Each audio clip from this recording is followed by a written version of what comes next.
Here in Memphis last year, we had a real hard winter. A lot of the plant material in our landscape did not survive that winter. We have a rose bush here, and as you can tell, it actually got killed back by the winter. Not only do we have to freeze in the winter, we had to freeze a couple of months back as well. So what we're going to do here is we're going to actually prune out a lot of the dead wood that you see here. So we're approaching summer. We wanted to let it grow just to see if it would come back, but as you can tell, most of it did not. So let's give it a hand and see if we can start pruning out again a lot of the dead wood. Let the rose breathe a little bit, and we'll see what happens later this summer, okay?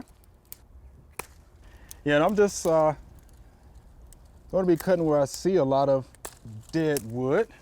Down on this cane, there's actually some new growth. So I'm just going to cut back until I get to green tissue. Let's see.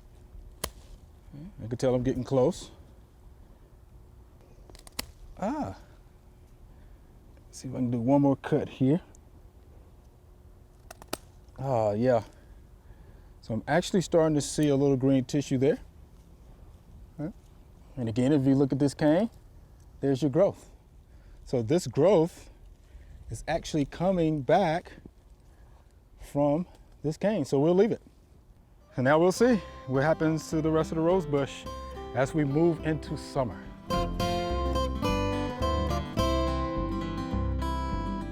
Thanks for watching. We have other quick tips. Just subscribe below.